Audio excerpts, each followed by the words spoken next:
Shalom Bapak Ibu dosen dan rekan-rekan mahasiswa sekalian. Kita bersyukur Tuhan sudah menyertai kita melewati 1 bulan di tahun 2021 ini. Dan bersyukur juga Tuhan boleh memberikan kesempatan untuk kita beribadah. Meskipun kita berjauh-jauhan, tetapi biarlah kita dipersatukan di dalam kasih Tuhan untuk bersama-sama menyembah kepadanya dan menerima firman-Nya.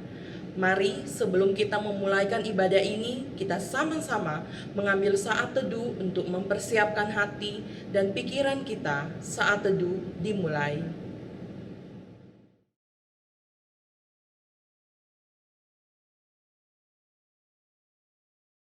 Matius 6 ayat 33 berkata, "Tetapi carilah dahulu kerajaan Allah dan kebenarannya, maka semuanya itu akan ditambahkan kepadamu." Bapak Ibu rekan-rekan mahasiswa sekalian, kita akan menaikkan pokok doa kita buat setiap mahasiswa STTB. Semoga diberikan kesehatan, kekuatan, dan hikmat dari Tuhan untuk mengerjakan setiap tugas-tugas yang ada. Dan kita juga berdoa buat kakak tingkat kita yang lagi menyusun skripsi.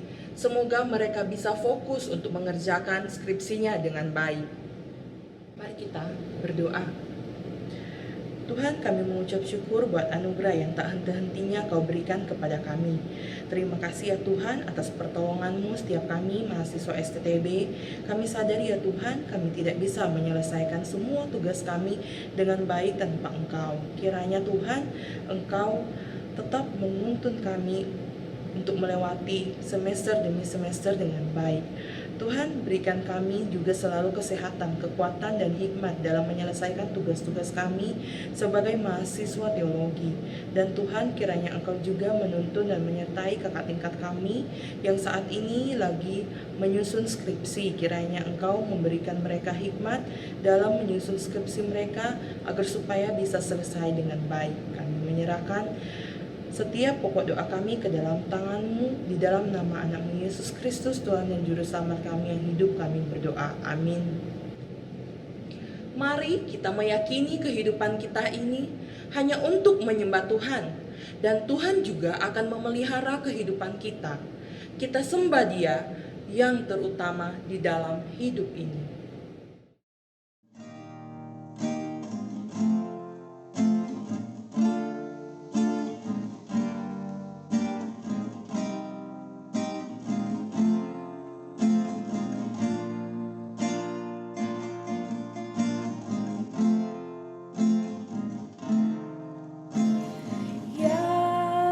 Terutama di dalam hidup ini,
kebenaran firman Tuhan yang akan disampaikan oleh Ibu Dwi Maria. Untuk itu kita persiapkan hati kita pujikan seperti wanita mengurapimu.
Mari kita berdoa.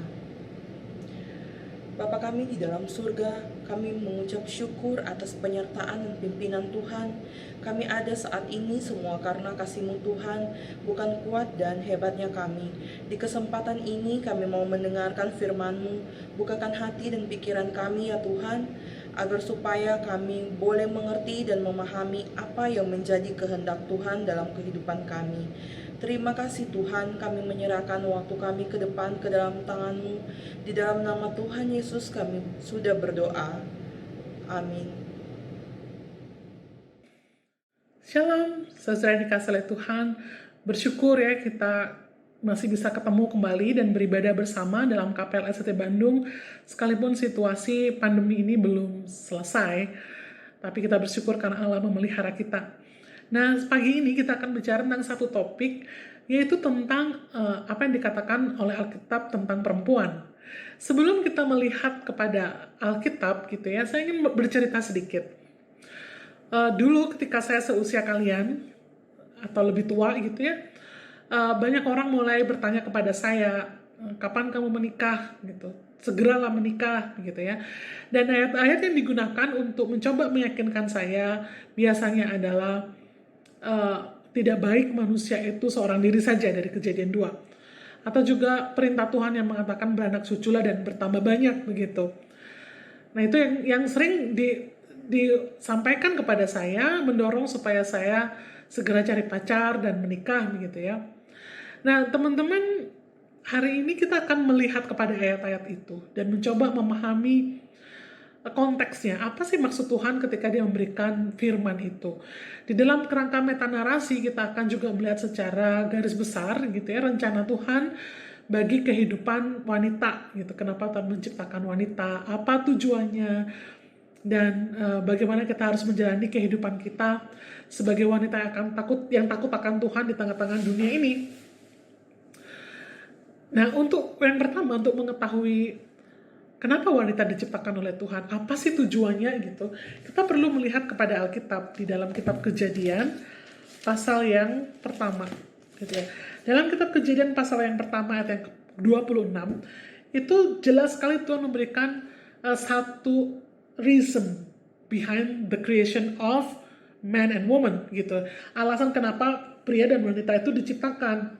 Jadi ayat 26 dan 27 dikatakan demikian, berfirmanlah Allah, baiklah kita menjadikan manusia menurut gambar dan rupa kita, supaya mereka berkuasa atas ikan-ikan di laut dan burung-burung di udara, dan atas ternak dan atas seluruh bumi, dan atas segala binatang melata yang merayap di bumi.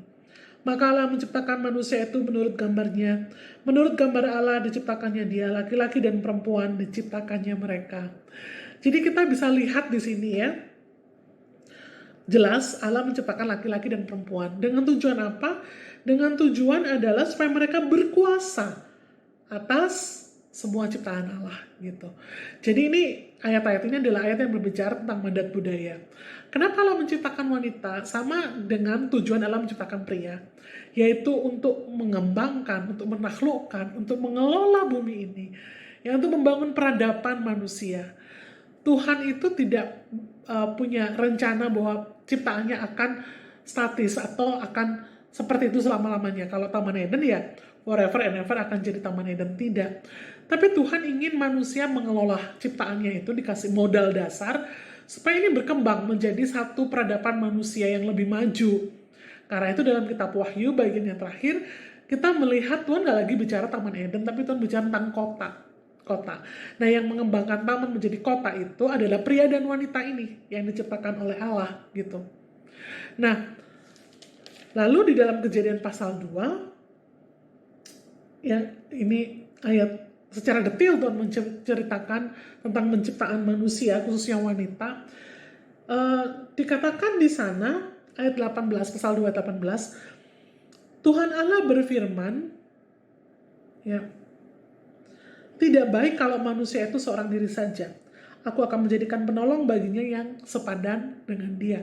Nah, ini tuh apa konteksnya begitu? Karena banyak orang memahami ini hanya di dalam konteks relasi pria dan wanita saja gitu. Khususnya dalam relasi pernikahan gitu ya. Karena itulah memang harus menikah. Karena pria itu nggak bisa sendiri gitu katanya. Tidak baik kalau tidak baik kalau manusia itu seorang diri saja. Dia butuh yang menolong, yaitu perempuan yang sepadan ya. Dan kalau diekspos kebanyakan orang, kata penolong itu adalah dalam konteks household atau rumah tangga begitu. Nah, tapi sebenarnya di sini konteks ini masih dalam konteks mandat budaya. Jadi memang betul ada konteks bicara pernikahan dan itu sesuatu yang penting ya di dalam mandat budaya ini, tetapi lebih daripada pernikahan, Tuhan bicara tentang mandat budaya yang bersifat holistik, keseluruhan. Jadi masih bicara tentang mengelola, menaklukkan, mengembangkan bumi. Tuhan tahu ini tugas yang berat. Tugas yang tidak mungkin dilakukan oleh seorang Adam saja, ya, untuk mengelola seluruh alam ciptaan. Karena itu tidak baik kalau Adam sendirian mengelola ini. Dia butuh partner yang sepadan dengan dia. Sepadan dalam arti memahami rencana Allah, memahami tujuan Allah, kenapa dia diciptakan. Sepadan artinya sama, memiliki gambar dan rupa Allah. Sama-sama punya gambar dan rupa Allah. Makanya itu kalau dengan hewan gak sepadan. Karena yang punya daya kreasi adalah Tuhan. Yang punya daya imajinasi adalah Tuhan. Dan itu diberikan pada manusia. Karena itulah baik laki-laki maupun perempuan punya ini nalar untuk natur, untuk menciptakan sesuatu. Ya, dari Anda, apa yang Anda menjadi sesuatu yang dikembangkan gitu ya. Untuk mendesain sesuatu, untuk mengatur sesuatu. Ya, itu ada baik dalam diri pria maupun wanita. Inilah yang sepadan, karena partner yang sepadan diperlukan untuk mengerjakan mandat budaya ini. Ya, sama-sama punya visi, sama-sama punya kemampuan, sama-sama punya gambar dan rupa Allah di dalam dirinya. Dan ya bukan cuma hanya tentang secara umum, tapi secara spesifik juga adalah dalam konteks pernikahan. Memang betul sepadan di dalam konteks dunia tadi, ya, mengerjakan badan dunia, tapi juga sepadan dalam konteks pernikahan, punya visi yang sama akan hidup berumah tangga, ya, punya gambaran yang sama atau mindset yang sama, tujuan yang sama. Apa sih tujuan seharusnya yang dimiliki oleh seorang untuk berumah tangga? Yaitu dikatakan di sini oleh Tuhan, beranak cucu dan bertambah banyak. Tapi bukan cuma sekedar beranak cucu dan bertambah banyak, tetapi melahirkan generasi-generasi yang memahami tadi God's grand design. Orang-orang melahirkan orang-orang atau anak-anak yang akhirnya berpartner juga dengan Adam dan Hawa untuk mengembangkan bumi ini. Itu, jadi karena itulah yang Tuhan inginkan. Mengusahakan, menaklukkan, mengembangkan, membuat peradaban manusia, mengembangkan pangan, mengembangkan teknologi, mengembangkan infrastruktur, mengembangkan hukum, pendidikan, dan lain sebagainya. Ya karena itu diperlukan banyak orang, nggak bisa sendiri. Nah, generasi yang dilahirkan dari pernikahan-pernikahan yang kudus ini diharapkan oleh Tuhan memiliki visi Allah ini, ya, untuk mengembangkan dunia ini untuk kemuliaan Tuhan. Jadi dua hal ya saudara ya, mengembangkan dunia, ya, berpartner sepadan dalam mengembangkan dunia, tapi juga berpartner dan sepadan di dalam menghasilkan generasi-generasi akan takut akan Tuhan. Nah, generasi yang menghasilkan generasi yang takut akan Tuhan ini nantinya berubah bukan hanya secara biologis, tetapi juga menghasilkan anak-anak rohani yang kembali diingatkan akan visi dan panggilannya. Nah, cuman masalahnya tidak segampang dan semulus yang kita pikirkan, karena pasal 3 bicara tentang dosa. Ya, dosa, dan yang jatuh ke dalam dosa terlebih dahulu adalah Hawa. Itu fakta gitu ya, fakta yang kita tidak boleh sangkal. Ya, karena itulah mulai terjadi banyak distorsi gitu, banyak distorsi. Karena dosa ini memiliki pengaruh yang sangat masif bahkan sampai sekarang kita rasakan. Ya, efek pertama yang paling kelihatan di sana adalah rusaknya relasi antara Allah dan manusia. Ya, jadi kalau relasi sudah rusak ya, makanya berat ya untuk melakukan apa yang diperintahkan oleh Tuhan. Lalu rusaknya antara manusia dengan alam yang tadinya subur dan sangat gampang diusahakan, Tuhan berkata kamu akan berpeluh kesah gitu ya, akan berkeringat gitu untuk mengusahakan tanah menjadi sulit untuk diusahakan. Lalu relasi antara pria dan wanita jadi rusak. Tadinya mereka berpartner secara sepadan atau seimbang untuk mengembangkan dunia ini, karena dosa mereka jadi saling menyalahkan gitu, saling menjatuhkan gitu, saling memanipulasi, saling mengeksploitasi. Nah, itulah sebabnya banyak contoh-contoh di dalam Alkitab kita melihat kedudukan wanita yang bergeser. Tidak lagi menjadi partner yang sepadan, tapi kemudian menjadi partner yang kemudian dikuasai, dieksploitasi, dan di-abuse gitu. Ya, misalnya ada poligami, itu bukan God's grand design, akibat dari dosa.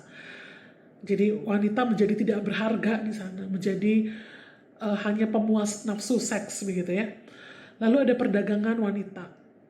Perdagangan wanita di zaman dulu itu merupakan satu praktek yang sangat umum untuk dijadikan budak-budak seks. Lalu juga kalau kita lihat ya, ada cerita di Alkitab yang mengerikan. Ada bapak yang mau mengorbankan anaknya untuk diperkosa penduduk desa demi melindungi tamu. Ya, baik itu dalam keluarga Lot maupun dalam kitab Hakim-Hakim, ketika orang Lewi singgah di rumah seseorang di sana, di daerahnya, di Gibea gitu ya. Lalu kita melihat bahwa ada menantu yang harus menipu dan tidur dengan mertuanya supaya mendapatkan anak. Seterusnya dan ngeri, saudara. Kalau saudara bisa, saya nggak usah ceritakan, saudara bisa baca sendiri di dalam Alkitab bagaimana dosa itu merusak semuanya dan bahkan merusak dan menghancurkan wanita gitu.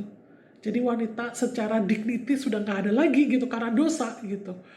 Karena dosa ya, value-nya jadinya berkurang, korup gitu, jadi korup. Jadi karena itulah wanita pada akhirnya ya tidak lagi berpartner dalam mengembangkan kerajaan Allah.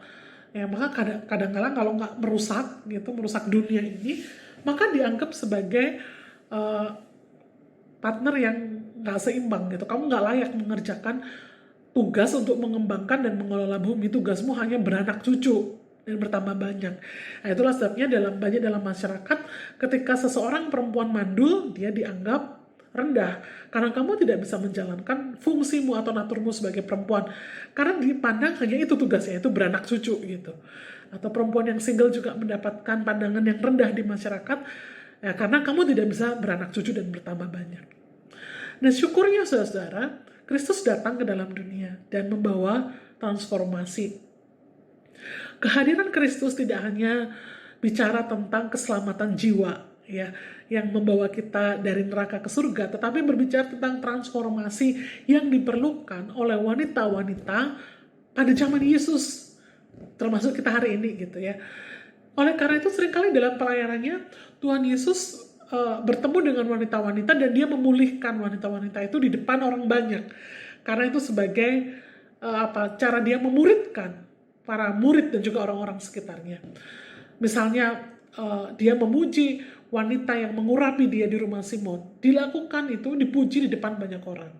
Diangkat derajatnya menjadi sama dengan yang lain. Ya, atau wanita yang mengurapi Yesus, saya agak lupa ya, apakah selain di rumah Simon, itu juga dilakukan hal yang sama, dipuji di depan publik. Wanita yang sakit pendarahan 12 tahun, dipuji di depan umum, ya, diangkat derajatnya, dideklarasikan imannya oleh Tuhan di depan umum. Lalu Yesus juga memberikan kesempatan bagi para wanita untuk belajar firman Tuhan, yang pada waktu itu dianggap, wanita mah nggak layak lah untuk belajar firman Tuhan gitu ya. Tapi dia duduk bersama dengan perempuan yang Samaria dan menjelaskan tentang firman Tuhan perjanjian lama. Dia duduk bersama dengan Marta dan dia menjelaskan tentang firman Tuhan. Dan bukan hanya tentang dalam zaman pelayanan Tuhan Yesus, tetapi juga di gereja mula-mula Rasul Paulus melibatkan banyak perempuan di dalam pelayanannya. Ada Lydia, ada Priscilla, ada perempuan-perempuan kaya menjadi donatur pelayanan dari Paulus. Jadi transformasi atau penebusan yang Tuhan Yesus bawa itu mengembalikan fungsi wanita ke dalam kedudukan yang semula, yaitu dalam Kejadian 1. Wanita yang memiliki kedudukan sepadan dengan pria untuk mengembangkan mandat budaya. Wanita yang memiliki gambar, the image of God di dalam dirinya, untuk dia bisa melakukan mandat budaya Allah. Begitu. Nah, tentu saja itu yang harus kita lakukan hari ini, karena kita berada di dalam masa in between, masa setelah penebusan Kristus dan sebelum kedatangan dia yang kedua kali.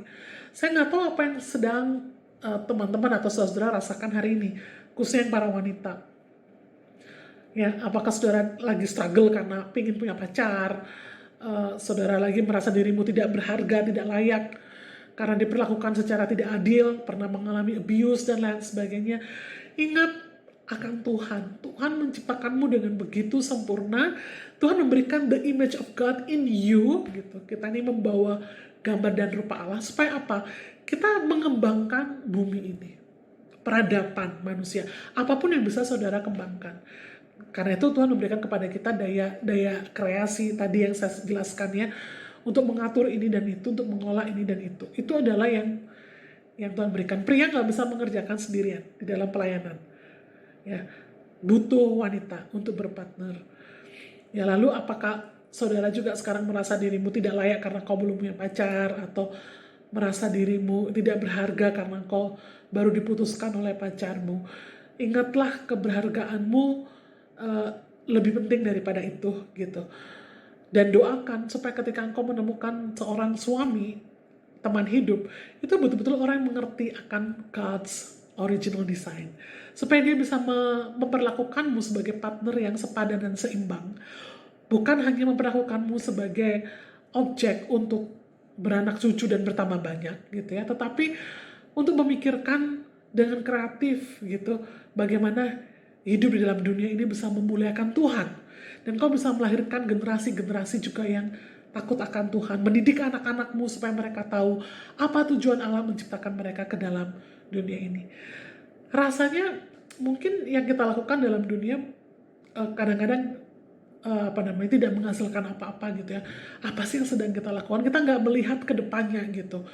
Masih ada terjadi human trafficking, masih aja terjadi eksploitasi dan abuse dan ini dan itu. Tapi mari kita melewati hari-hari kita dengan hopeful, dengan berharap bahwa ketika Kristus datang kedua kalinya nanti, ya, dia akan membawa kesempurnaan dari apa yang kita lakukan. Ada kerajaan Allah yang digenapi gitu ya, ditegakkan secara full di dalam dunia ini. Sehingga kita tidak lagi menjadi wanita yang sebagai objek untuk dieksploitasi, direndahkan, tidak dianggap bisa begitu ya, tapi kita akan direstore oleh Tuhan menjadi God's original design. Para pria dan wanita yang sama-sama berharga, pria dan wanita sama-sama yang dipercaya oleh Tuhan ya untuk mengerjakan visi Tuhan di dalam dunia ini. Mari secara kita kembali kepada Tuhan, khususnya para wanita, perempuan, kita kembali pada Tuhan. Ya, kita baik kau single atau kau menikah, kembali kepada Tuhan. Kita kembali melihat God's original design. Kita bersyukur karena Tuhan mempercayakan image-nya kepada kita. Dan dia mempercayakan dunia ini kepada kita untuk kita kelola. Ya, supaya kita bisa mengembangkannya sesuai dengan kemuliaan Tuhan. Beritakanlah Injil yang utuh, bukan Injil yang separuh-separuh. Ya, perkenalkanlah Kristus kepada mereka yang membutuhkan supaya mereka diselamatkan. Tetapi bukan hanya berhenti diselamatkan, tetapi mereka bisa mengerjakan apa yang ingin Tuhan kita kerjakan di muka bumi ini. Amin. Mari kita berdoa. Tuhan, terima kasih buat firman-Mu saat ini yang sudah kami dengar. Biarlah itu tidak berlalu begitu saja, tapi dapat tertanam dalam hati dan pikiran kami. Dan kami bisa mengerti apa yang menjadi maksud dan rencana Tuhan dalam hidup kami. Tuhan, kami juga mau berdoa buat hamba-Mu yang sudah memimpin ibadah kami pada pagi hari ini. Kiranya Engkau selalu memberikan kekuatan dan kesehatan buat hamba-Mu ini. Tuhan, selanjutnya kami mau menyerahkan seluruh rangkaian aktivitas kami ke dalam tangan-Mu yang penuh kasih. Ini yang menjadi doa kami di dalam nama anak-Mu Yesus Kristus, Tuhan dan Juru Selamat kami yang hidup. Amin. Tadi kita sudah mendengar kebenaran firman Tuhan. Kiranya itu bisa menguatkan dan menolong setiap kita dalam kehidupan kita sehari-hari. Mari saya ajak kita untuk mengambil saat teduh.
In the light of His glory and grace, in the light of His glory and grace.